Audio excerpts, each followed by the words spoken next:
Frontline Briefing, uncovering modern warfare's hidden battles. This is how Ukraine used two $2,000 drones to cripple an $80 million Russian warship and prove that no rear area is safe anymore. At exactly 3:20 p.m. local time on August 28, 2025, a Buyan-M class corvette sat docked in Taman Bay, over 65 miles behind the front lines. The $80 million vessel carried 8 Kalibr NK cruise missiles, each worth over $1 million, with a 1,500-kilometer range. Stay until the end for the cost breakdown. The math is brutal. Every time this ship left port, Ukrainian cities held their breath. Kyiv, Lviv, and Odessa are all within striking distance. The Buyan-M serves as Russia's primary strike platform in the Sea of Azov, exploiting shallow waters where larger vessels cannot operate. But Ukraine had been watching for weeks. Operators from the 73rd Naval Special Operations Center had identified something critical: a vulnerability in radar detection at sea level that all of Russia's sophisticated defenses couldn't compensate for. The defenses around Taman Bay were formidable. A Panzer S-1 air defense system, 2 Podlet K-1 radar stations are operating 24/7. Layered surveillance perimeter. Russia believed this was a steel nest where warships could dock and reload without fear. That confidence was about to become their fatal mistake. Russia was watching the sky. Ukraine came from the sea. Sometimes the best camouflage is looking exactly like what you're supposed to be. 6 miles from the warship, a small speedboat moved slowly across the dark water. To Russian radar operators, it appeared as exactly what it was designed to look like: a civilian fishing vessel, civilian markings, fishing gear visible. Its speed and trajectory matched dozens of other small craft in these waters. Russian surveillance systems tracked it, classified it as non-threatening, and dismissed it. Inside sat 2 Ukrainian soldiers dressed in fishing jackets. But hidden in the storage compartment were 2 Beaver FPV drones, each with an 8-pound armor-piercing warhead, night vision cameras, and GPS-independent navigation. At 3:27, they reached the 3-mile mark. The operators moved quickly. Gray camouflage tarps removed. 2 drones emerged, 4 feet long, fiberglass composite, matte gray to blend with the sea surface, safety pins pulled. Navigation modules activated, warheads armed. This was a coordinated dual-strike operation. Drone 1, Thunder, programmed to hit the radar surveillance tower and blind the ship first. Drone 2, Vid Plata, Retribution, would follow 40 seconds later, targeting the Kalibr vertical launch system. At 03:29:12, the first drone launched 3 seconds to accelerate, airborne at 7 feet above the water. The second followed, both flying low enough to slip beneath radar scanning angles. Inside a control bunker near Zaporizhzhia, 200 miles away, a Ukrainian operator stared at a black and white FPV screen. The radar tower loomed larger. Distance 950 feet, 800, 650. The ship's radar kept rotating, unaware. No defensive systems activated, no alarms. For 47 seconds, 2 $2,000 drones flew toward an $80 million warship, and nobody saw them coming. A bright flash erupted on the radar mass, white plume across the deck. Flames burst out on both sides. Shrapnel scattered. The explosion ripped the main antenna from its shaft and flung it across the deck. The signal transmitter shorted out. In 0.7 seconds, the Buyan-M entered tactical blindness. The ship could float, its engines worked, but its eyes were gone. Inside the command center, chaos. Run diagnostics for possible electronic warfare attacks. The responses: main radar destroyed, backup systems are non-responsive. Visual cameras obscured by smoke. The ship had one hope: the Panzer S-1 close defense system. But it required manual activation. Thunder's strike had destroyed the control center. Cabin temperatures surged. A radar officer was critically injured. Within 10 seconds, the defense crew lost command capability. At 3:31:31, just 6 seconds after the first strike, a small gray object skimmed the surface at 95 miles per hour toward the center deck, Vid Plata. Retribution. Low-level object approaching port side. But it was too late. Radar down. Optical cameras obscured. Panzer not activated. The ship was completely exposed. Vidplata's feed captured its target, a rectangular launch bay hatches along the centerline. Bay 3 had its hatch open, exposing a Kalibr NK missile worth over $1 million in pre-launch configuration. The drone veered in at a 25-degree angle. At 3:32, it slammed directly into launch bay 3. The hatch blew off. Black smoke shot upward. The blast tore apart the center deck. Steel buckled. Fire spread into the secondary electrical bay. Launch control incinerated. Adjacent bays are overheating combat capability. Gone. The vessel tilted 3 to 5 degrees. Emergency crews rushed to seal valves. The ship didn't sink, but it didn't matter 7 minutes. 2 drones, $180 million warship neutralized. Buyan-M warship B-38 attacked. Radar damaged. The Kalibr system is damaged, requesting a tow back to Taman. Hours later, Ukraine's Defense Intelligence Directorate released footage. The first strike hit the radar mast. The second strike hit the missile launchers.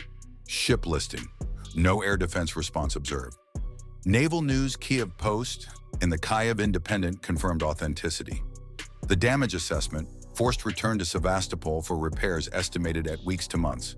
The radar system requires complete replacement. VLS needs a structural assessment. Damaged Kalibr missiles each cost $1 million to replace. The cost calculation is obscene. Ukraine spent roughly $15,000 total. $4,000 for 2 drones, $10,000 for the speedboat mission Russia's losses. Conservative estimates, $10 to $20 million in repairs, $2 to $8 million in damaged missiles, $5 million for radar replacement, plus weeks of operational downtime. Total, $20 to $35 million. Return on investment, 2,000 to 1. This wasn't the first time. In 2024, a Sergei Kotov patrol boat was disabled. A Caesar Kunikov landing ship was completely sunk. In July 2025, an offshore oil rig struck. These aren't desperate attacks anymore. They're surgical operations with planning, rehearsal, and precision timing. From this point forward, every Russian vessel faces a threat costing less than $2,000. The tactical lessons are profound. Low-altitude sea-skimming defeats modern radar. It's physics, not a flaw, dual-strike coordination. Blind first, kill second. Civilian camouflage bypasses threat assessments. GPS-independent navigation defeats jamming, and cost asymmetry makes defense economically unsustainable. Russian Navy vulnerabilities exposed. Radar blind zones at sea level. Physics limitation. Manual activation delays are measured in seconds. Overconfidence in rear areas. Small vessels lack redundant systems. VLS is critically vulnerable. When hatches open, human alertness in safe zones cannot be discounted. Could Russia have prevented this? Better low-altitude radar physics limit it. More air defense inventory stretch thin faster crew response. 47-second flight time is the limit. Closed VLS hatches, yes, a procedural fix. Eliminating civilian traffic is economically impossible. Move operations inland. Geography limits this. The fundamental problem, defending against $2,000 threats costs millions. You don't match the enemy's strength, you make defending everything impossible. This strike is part of a pattern rewriting naval doctrine. The Moskva flagship sank in 2022. Multiple landing ships were destroyed, patrol boats neutralized, submarines relocated. Now corvettes are stuck in their own ports. Ukraine seized Black Sea control without possessing a traditional navy. Russia entered with overwhelming naval superiority. Now their fleet operates defensively, forced to protect itself rather than project power. Russia faces an impossible dilemma: pull ships back, lose strike capability, stay active and exposed to drones, add more defenses, and the cost spiral change tactics. Admit failure. Every option has strategic costs. Traditional naval power measures are being questioned. Can expensive ships justify costs when cheap drones cripple them? We're watching naval doctrine evolve in real time. Final score: Ukraine 2 drones lost, 1 warship crippled, 0 casualties, $15,000 cost. Russia has 1 corvette disabled, Kalibr capacity reduced, $25 million damage minimum. ROI 2,000 to 1. In modern naval warfare, victory goes to the smartest, not the biggest. The best weapon isn't the most expensive. It's the one your enemy cannot defend against. Ukraine proved that in the dark waters off Taman Bay, two $2,000 drones launched from a fishing boat stripped an $80 million warship of its sensors and strike capability inside what was supposed to be a safe harbor. That balance, cheap offense, priceless consequence, is the raw arithmetic of asymmetric warfare, executed with surgical precision and cold, methodical planning. It's a lesson in humility for any Navy that still measures security in steel and tonnage, rather than in situational awareness and adaptability. Was this the perfect ambush or a cascade of critical Russian mistakes? The answer is both. Precision planning exploited predictable routines and the immutable physics of radar horizons.